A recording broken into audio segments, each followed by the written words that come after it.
Assalamualaikum warahmatullahi wabarakatuh. Kali ini saya akan menerangkan tentang kerjasama antar negara. Kerjasama bilateral. Jelaskan yang dimaksud dengan kerjasama bilateral. Kerjasama bilateral adalah hubungan antara dua negara dengan tujuan saling menguntungkan kedua belah pihak. Saat ini Indonesia telah menjalin kerjasama bilateral dengan 162 negara serta satu teritori khusus yang berupa non-self governing territory. 2. Sebutkan dan jelaskan 3 motif kerjasama. 1. Menjalin perjanjian politik dan ekonomi antar dua negara. Pertukaran dua besar. Terjadinya kunjungan antar negara. 3. Sebutkan 10 negara yang diajak kerjasama bilateral oleh Indonesia. 1. Amerika Serikat, 2. Afrika Selatan, 3. Argentina, 4. Australia, 5. Belanda, 6. Korea, 7. Korea Utara, 8. Brunei Darussalam, 9. Turki, 10. Ukraina. Sebutkan, jelaskan, berikan contoh yang kerjasama bilateral. 1. Kerjasama bidang hukum. Kerjasama bilateral di bidang hukum adalah ketika dua negara bekerja sama untuk mengembangkan, memperkuat, dan menerapkan hukum yang relevan untuk kepentingan bersama. Ini bisa meliputi pertukaran informasi hukum, bantuan dalam penyelidikan dan penuntutan kasus lintas batas, serta harmonisasi undang-undang antara kedua negara tersebut. Yang nomor 2 yaitu kerjasama bidang ekonomi. Kerjasama ekonomi meliputi perdagangan, investasi, dan pembangunan infrastruktur. Contohnya adalah peningkatan perdagangan antara Indonesia dan Cina serta investasi Cina dalam proyek-proyek infrastruktur di Indonesia seperti pembangunan jalan tol dan pembangkit listrik. 3. Kerjasama bidang pendidikan dan sosial budaya. Kerjasama bilateral di bidang pendidikan dan sosial budaya melibatkan pertukaran dan pengetahuan, keterampilan, dan pengalaman antara dua negara untuk meningkatkan pemahaman lintas budaya dan memperluas kesempatan pendidikan. Ini dapat mencakup pertukaran siswa, pengajar, dan peneliti, serta kolaborasi dalam proyek-proyek pendidikan dan kebudayaan bersama. Tujuannya adalah memperkaya pengalaman belajar dan mempromosikan saling pengertian antara masyarakat kedua negara. 4. Kerjasama bidang pertanian. Kerjasama bilateral di bidang pertanian melibatkan dua negara bekerjasama untuk meningkatkan produksi, efisiensi, dan keberlanjutan dalam sektor pertanian. Ini dapat mencakup pertukaran teknologi pertanian, pengembangan varietas tanaman dan yang lebih tahan terhadap cuaca ekstrim atau penyakit, serta pelatihan petani dalam praktik pertanian yang lebih efektif. Kerjasama semacam itu juga dapat melibatkan pertukaran produk pertanian dan investasi bersama dalam infrastruktur pertanian. Tujuannya adalah untuk meningkatkan ketahanan pangan dan kesejahteraan petani di dua negara. Kerjasama regional. Jelaskan yang dimaksud kerjasama regional. Kerjasama regional adalah kerjasama antar negara-negara di kawasan yang melibatkan lebih dari dua negara. Kerjasama regional antara lain ASEAN, CTI, CFF, APEX, ASM, IORA, SICA. ASEAN. 1. Lambang ASEAN. 2. Tanggal deklarasi 8 Agustus 1967. 3. Negara dan nama pendiri ASEAN. Adam Malik Batubara dari Indonesia, Narciso Ramos dari Filipina, Tun Abdul Razak Hussein dari Malaysia, Sinnathamby Rajaratnam dari Singapura, Tanat Koman dari Thailand. 4. Latar belakang.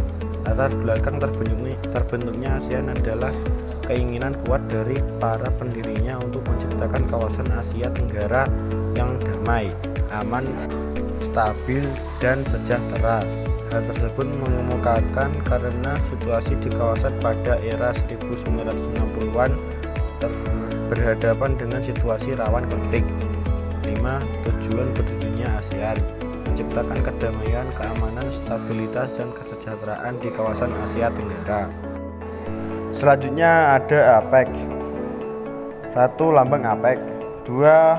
Tanggal deklarasi, yaitu 31 Januari 1989. 3. Latar belakang. 4. Tujuan berdirinya APEC. 3. Isu besar APEC adalah perdagangan dan investasi, kebijakan ekonomi dan isu sektoral, serta ECOTEX atau Economic and Technical Assistance. 5. Prinsip kerja APEC, meningkatkan kerjasama ekonomi di antara negara-negara yang termasuk peningkatan dalam volume perdagangan dan investasi, pengurangan hambatan perdagangan di antara negara-negara anggota, consented unilateralism, yang berarti pelaksanaan keputusan dilakukan secara bersama-sama sesuai dengan kemampuan tiap ekonomi tanpa syarat resiprositas. Differentiated time frame, yaitu bahwa setiap ekonomi maju diharapkan melakukan liberalisasi terlebih dahulu. 6. Negara anggota APEC. Saat ini terdapat 21 ekonomi yang menjadi anggota APEC, yaitu Australia, Brunei Darussalam, Kanada, Chili, Cina, Hong Kong, Cina, Indonesia, Jepang, Korea, Malaysia, Meksiko, New Zealand, Filipina, Peru, Rusia, Singapura, Chinese Taipei, Thailand, the United States, dan Vietnam. Kerjasama multilateral. Pengertian: kerjasama multilateral adalah kerjasama yang diselenggarakan oleh bangsa-bangsa di dunia tanpa memandang wilayah untuk kepentingan tertentu.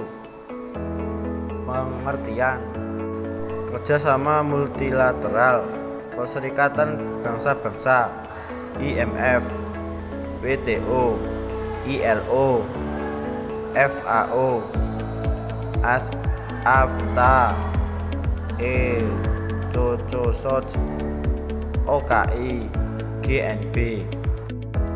Selanjutnya Perserikatan Bangsa-Bangsa atau PBB.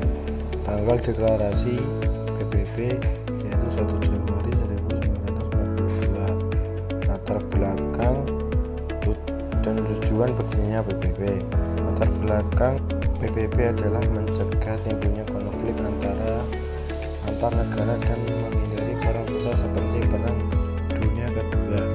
Keberadaan PBB ini menggantikan fungsi dari Liga Bangsa-Bangsa atau LBB pada tanggal 24 Oktober 1945. 5. Prinsip kerjasama PBB: memelihara perdamaian, mengembangkan kerjasama internasional, dan memajukan hak asasi manusia, menjelaskan perselisihan internasional secara damai, tidak menggunakan ancaman atau kekerasan, bertanggung jawab untuk menentukan adanya ancaman, prinsip mengenai peraturan persenjataan, kerjasama di bidang pemeliharaan perdamaian dan keamanan internasional. Selanjutnya ada World Trade Center Organization atau WTO. Tanggal deklarasi WTO adalah 15 April 1994. Latar belakang dan tujuan berdirinya WTO untuk menciptakan sebuah sistem perdagangan yang telah terstruktur, transparan, dan adil bagi semua negara anggota. Prinsip kerjasama PBB: membuat perdagangan antar negara menjadi semakin terbuka, memakmurkan masyarakat global, serta menyelesaikan masalah ekonomi internasional. Prinsip-prinsip perdagangan dalam WTO sama seperti dalam GATT atau GATT dahulu adalah non-discrimination, mutual nation treatment, national treatment di bidang perpajakan dan peraturan dalam negeri. Selanjutnya ada Organization of Islamic atau OIC. Tanggal deklarasi OIC adalah 25 September 1969. Latar latar belakang dan tujuan berdirinya OIC adalah pembentukan OKI semula didorong oleh keprihatinan negara-negara Islam atas berbagai masalah yang dihadapi umat Islam, khususnya setelah terjadinya pembakaran sebagian Masjid Suci Al-Aqsa pada tanggal 21 Agustus 1964. 5. Prinsip kerjasama OIC untuk memperkuat kerjasama dan solidaritas antar negara anggota untuk melindungi hak dan kepentingan dunia Islam. Refleksi dinamika nasional sebagai negara dengan penduduk muslim terbanyak di dunia. OKI juga sangat mengedepankan prinsip hukum internasional, utamanya non-investasi dan integritas wilayah negara. Hal ini sejalan dengan posisi nasional Indonesia. Dan selanjutnya ada International Monetary Fund atau IMF. Tanggal deklarasi IMF adalah 27 Desember 1945. Latar belakang dan tujuan berdirinya IMF adalah IMF didirikan pada tahun 1944 untuk menstabilkan sistem keuangan global pasca Perang Dunia Kedua dan memberikan pinjaman kepada negara anggota yang mengalami masalah neraca pembayaran.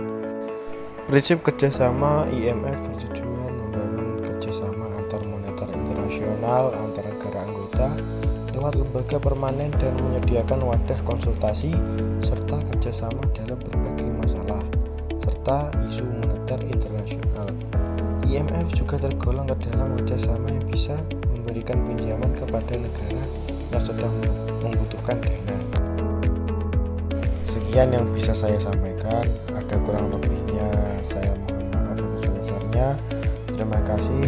Wassalamualaikum warahmatullahi wabarakatuh.